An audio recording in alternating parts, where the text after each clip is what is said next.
Hey people, good Friday morning to you. Eric Bird with you again on February the 9th. It's almost 10:30 here in Lebanon, so I wanted to kind of hop on here and show you a video real quick of what I'm looking at. And I also want to tell you that this is only the second time I've done this screencast thing, so I did figure out how to do some editing with the drawing tools and stuff, so I'll probably try to get that incorporated into these videos, which should be useful, but it'll probably be a little bit it'll take me a little bit of time to get it figured out and make it smooth, so just bear with me, please. Okay, on your screen here right now, you're looking at shares of IWM, which is an ETF that tracks the Russell 2000. The index itself, if you need to look that up, is RUT. This is, let me get rid of those extensions. And this is, I'll go ahead and show you real quick. So I talk about these extensions all the time. This move that went from this high to the low, the 127 and the 1618 are the ones I watch the most as far as an extension to the upside. And if you kind of look, once we cleared that high, we shot straight up to this 127, kind of bounced around there before we hit this. The 141.4 is a little bit less used, but it kind of gives you a zone there instead of a absolute level. But once we got through that, we hit up this 1618, and before we finally pulled back. And if you pull the put this same extension on these other swings down, you'll start getting more targets as you go up. That's just a little aside. We'll get deeper into that down the road. But this is the Russell 2000 index, which, like I say, tracks mid-cap stocks, and so it's a little bit more broad, and it has a little bit more to it. We're at 1459 at the moment. Let me go ahead and get rid of that for you. All right. Okay. You see here that we talked a little bit about the moving averages yesterday, and I'll remind you that the moving average, the 250-day simple moving averages are pretty widely used. These things have a lot of support usually associated with them from institutional money, and I will kind of try to point that out to you right now. The 50-day is right up here on this yellow line, and the 200-day, whoops, get rid of there. 200-day is this orange line right here. As you can see, we're starting to test that 200-day moving average, and so the last time that this happened was back in August. It looks like here, where we tested it right here. This was a held support, so we kind of came down, bounced around, and it took us higher eventually. And then we tested the 50 and the 50, and the 50 kind of failed here, so now we're back down to this 200. Just kind of giving you some perspective, the same thing happened right here. We came down to the 50, went underneath it, and on down to the 200. However, in this case, we kind of bounced around, where this one we just flat out sliced through it. So it's a little bit troubling. Let's see here. Let's get rid of all that. Okay. Let me get rid of those tools, and we'll go ahead and kind of dive back into the IWM because that's the one I like to trade. It is a ETF by iShares. I'm already long some put spread in this thing. Oh, I'm sorry. Let's see here. I bought let me find my option strategy here. Let's see. I bought the 147 puts and I sold the 142s against them to kind of help lower my cost. And right now we're looking at an 86% gain on that. So I'm probably about to close that out.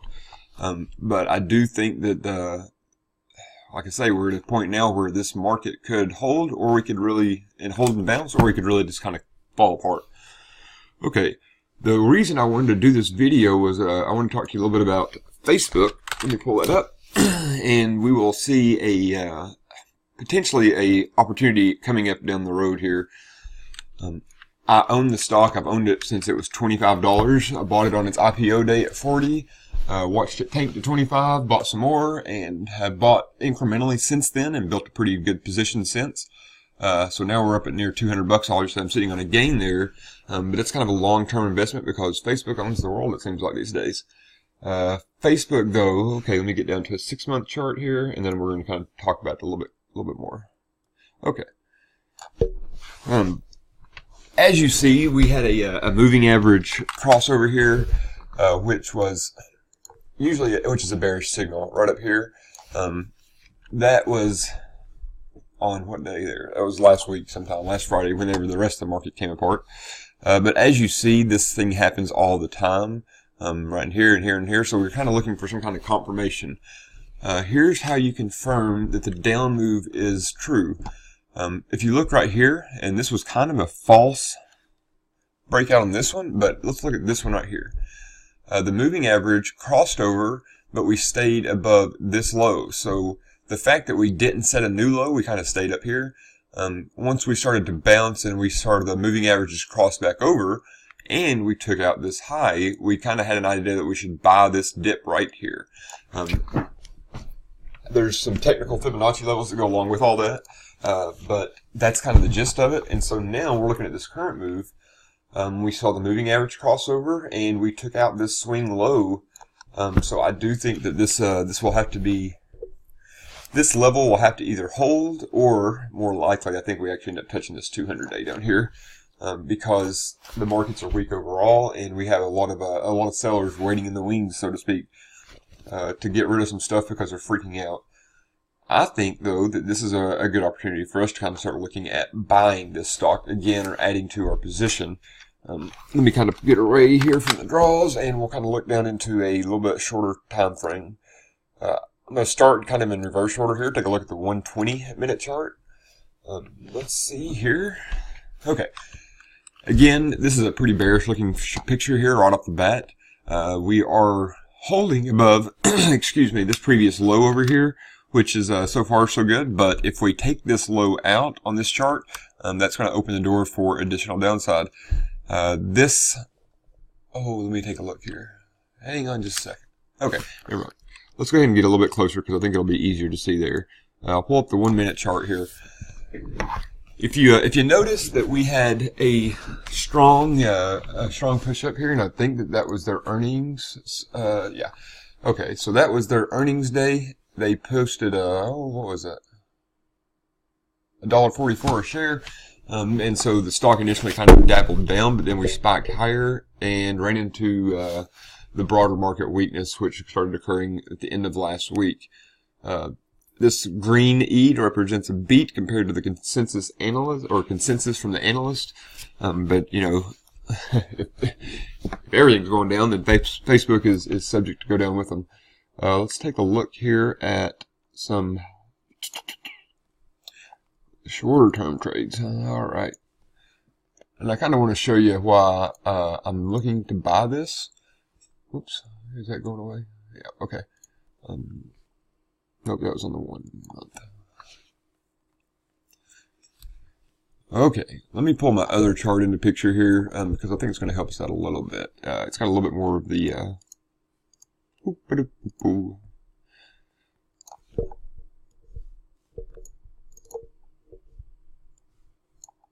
okay.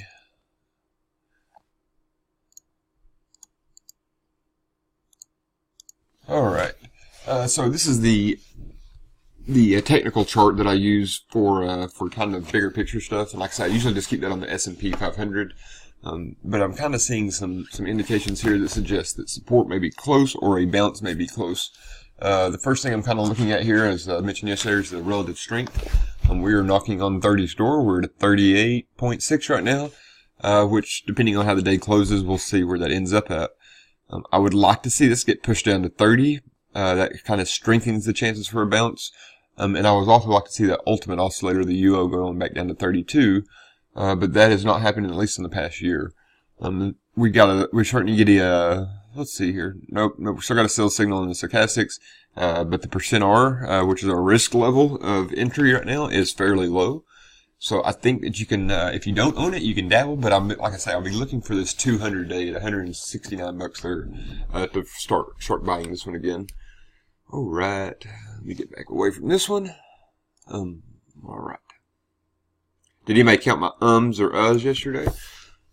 I just put that video online this morning. I had to kind of mess with it a little bit and figure it out. So let's see how that works. Okay, back to the daily chart though. Let's take a look at how I can get to some extension targets that we can, no, we want the draws. Okay, so Fibonacci numbers, like I say, is what I like to use the most here with some of these things. And if you take a look, I'll put this like a swing here, and we'll see if it worked out for us. I can draw this guy to right there, and I'll just add, change color for you to make it a little bit easier to see. We'll put the 1272 on there, which, as I showed you earlier, this thing came down, and we tested some of these zones on the way back up. But once we took out this high, we went straight to the 1272. The next one we want to look at is well, we can put the 141.4 on there, but like I said, I don't think it's in play, this one. A little bit. So over here, we touched that level, and finally, I bet you $1 to a nickel that the 1618 was, yep, see right there. So 193 bucks. So that's kind of how you get your extensions to your next moves. I'm going to get rid of all these other ones just because we don't care about those right now. We've already surpassed them. Alright. And I can get rid of, there we go. Okay, so I'm going to move this, this whole thing over to the next swing, and we'll kind of see where we're looking at there. And I bet you, again, we will see, we will see a extension target being met to the upside off this last swing, which will probably be the 1272. And how about that, guys? So this is the reason I like technical analysis, and I like the Fibonacci numbers. They tend to kind of work themselves out. Again, let's just kind of walk through it again. So we came down, we came back up, and we beat it, or we broke that level. We had to dabble down again a little bit, but we've ultimately ended up hitting the 127.2 level, and we still have a target price up there of 197.50. So since we've now taken out this new low, I don't think it's in play anymore, and we'll actually be looking at a swing over here, which is this most recent low, and I don't know if this is a low that's going to hold or not, but we'll just assume for the time now. That's one of those things with technical analysis, you just have to use the numbers you're given. We don't know if this is going to be the bottom. I mean, it may fall down to here for all we know, but we have to try to just keep updating our charts and updating our data and taking a look at these things every day to kind of keep up with them. If I pull this thing down, so now if we do actually end up deciding to rally off of this swing and we start going back to the upside, we have targets. Of course, initially would be this top that we hit before, and then after that target is taking out, or if that target is taking out, we will start looking at 202 and 211. So I think that that either one of these, and that's 206 basically right here, if you're kind of wondering. I think that ultimately do, but I'm just not sure that this is going to hold this level down here at the bottom. I don't think it will. I think that this is going to be the more significant zone. Okay, let's see if we can find some support to go along with that, and I will back out here to a 1-year chart. All right. Actually, since we're in this current swing and this is the low that we know right now, we can actually add those levels back on, and I'm going to go ahead and put those on for you now. Let's see, that's the 618, 38.2. I'll go ahead and stick the 50. I'm going to go ahead and put them all in there for you, actually, because even though some of them are less significant or less used, you can still kind of get some ideas of what the support levels should be and where we might find a bid. So, I need this one there. Okay, here we go. Alright, so as I said, these are some of the levels to be watching on the way back up, if we are indeed at the low. Now, if we've already put the low in, if not, like I say, 169, 168 area is totally possible, and we're going to look here in a minute at the options to see what everybody else is thinking. But the main level I would be kind of watching as resistance points will be this 180, and then again on the 618, which is at 186. Okay, let's take a look real quick at the options market to see if we have any what kind of feelings we have out there from people. I see that today Facebook's up 1.1%. We're about $1.70 or 173.5. I think here. Okay. So yesterday we were looking at some of this volatility stuff up here. We are a little bit higher than the historical.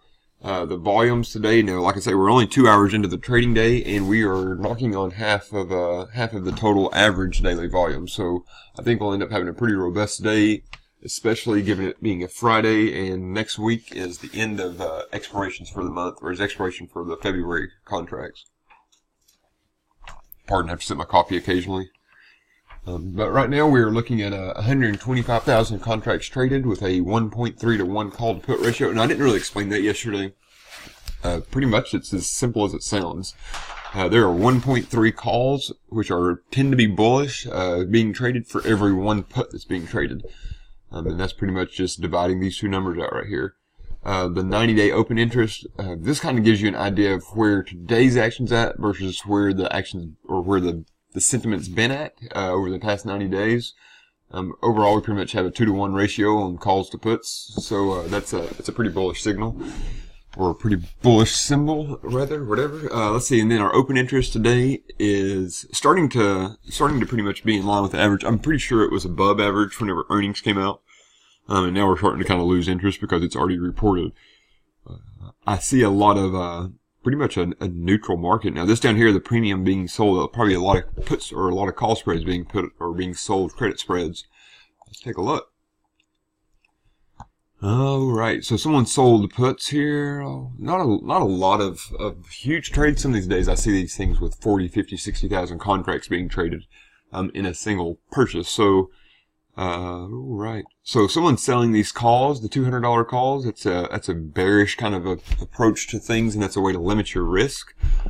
And selling this put here was a bullish kind of view, so it's kind of opposite than buying the stock in that sense. Okay, where are we at here? Oh wow, we're already at 16 minutes. I gotta wrap this thing up. Ultimately, I think that the bottom line in this video, or this point of this video, is Facebook is going to be getting to a point here soon where we kind of start looking to add to or buy it. If you have not purchased any Facebook ever, I'm sorry, you should have bought it a long time ago when it took over the world. But my smartassness aside, I think that that you can still kind of look to this thing to buy. And I put this out a little while back. This was a multi-year trend high channel, or the top of a channel. It went up through here, as you can see, and we broke it here a little bit. But for the most part, it has held as a resistance trend line all the way up through here. We go up to it and fall, and up to it and fall. Finally, we got to this point here where we broke out of it, and that was a shift, or a pretty much a bullish kind of view in, or even more so bullish than this chart is already. Now we're at a point where we are actually coming back down to test the bottom of that, or it was the top, now it's the bottom basically. So we could put a new trend line up here on the top to go from these peaks. But I think that this ends up holding. Like I say, 168 bucks is not too far below us, and that's $5 right here. So we could actually dip on down. We would just need to recover back above that trend line before that week closed, because we were looking at a weekly chart. Okay. I'm oh wow, there's the 50-week moving average. So like I said, there's a lot of support. That was also a breakout level. I'm just kind of watching this, guys. I think if you see 165 to 170 bucks on there, you just go ahead and jump in there. Set your stop loss order probably right beneath this low, which was around 161.56. So you set a stop loss of under 160 bucks. There's your risk. And if you bought at 170, let's see, that would be you're limiting yourself to pretty much 6% risk. That's kind of how you define what you're willing to do in this market. Now, the one thing that could happen, and I'll go ahead and say that on any stop loss order, if let's take a look at what I saw the other day that really was rough, and I don't know why. So let's say he had a stop loss. Let me go back to a daily chart. This is one of those products that people bought because they felt like they couldn't lose. They quickly figured out that they could lose. So take a look at this thing. This is the XIV, which is the inverse volatility ETF. It pretty much shorts volatility futures, which in a slow and steady rising market has obviously worked out pretty well. Back here we were at 75 bucks, and it just kept climbing steadily, ultimately hitting 145, and we can pull this in to kind of get some of this information to go with it. Oh, float that window. Okay, here we go. It's up 8.5% today, but I'll go ahead and tell you, they decided to disband this ETF, and it will close next week because they are now in lawsuit because a lot of people lost a lot of money really fast. Let's see, this high was set on 111 of 18 at $146. Less than a month later, let me get my drawing tools back up here. This is crazy, guys. This is why you do not do something like this. Okay. I'm going to give you a highlighter here just because I think this will be oh, F it. Let's go back to where I can just kind of draw. Okay, if you take a look at, here's the high and the low, for the past 52 weeks. if you kind of see something like this, if you see people saying that you can't lose, you can lose, I promise you, and you will get burnt if you're not careful. If up here we were at, like I said, 146 and a half bucks, you know, so, this peak up here was, like I said, less than a month ago, and literally within, oh, here we go, from 145, this day, okay, so right here is where it really gets crazy. So on whatever day that happens to be there, I think that was last week. So it opened the day at 110 bucks and it closed around 98, 99. The next morning, people woke up to a $5 a share, or actually a $10 a share ETF. So they literally lost everything within a matter of overnight, basically. So that's why I say be careful with any of those kind of ETFs and know what you're getting if you are going to play with them. To go from $145 to that's pretty much minus 140 bucks, and wow. Anyways, guys, don't mess with these kind of things unless, like I say, you know what you're doing. But this is one of those things that, had you set a stop loss at, say, if you set a stop loss and you saw this day and thought, oh, I don't want to go any lower than 90 bucks. The next morning when this thing opened up at 10, you would have been you would have been stopped out immediately. So in a case like this, there was no chance of a rebound, so that would have been okay. You would have got the best price at 10. But in something that's not quite so extreme or whatever, it would have, it could be in your favor to see the stop loss get violated before you actually let it execute. Because if this is your stop loss and it opens here and then rallies throughout the day, you just got stopped out at the low. So just be careful with those. Okay, guys, again, I think you're buying Facebook here right now. I'm going to go ahead and hop back over here to Facebook. And I think that you can expect a little bit lower prices. So start just kind of scaling into it. Set your stop loss at about 160 bucks if you got a little bit of room for some risk. And if not, set it about 165. And look to buy around 169. And I think, like I say, we're looking for 200 plus on the upside. 211 actually. So I think ultimately we see it. Facebook has kind of taken over the world, and they do a very good job at making money from everybody else. So hang in there. Watch out for another video today. I might get something else up, and let me know what you think in the comment section below. Thanks, guys. Take it easy.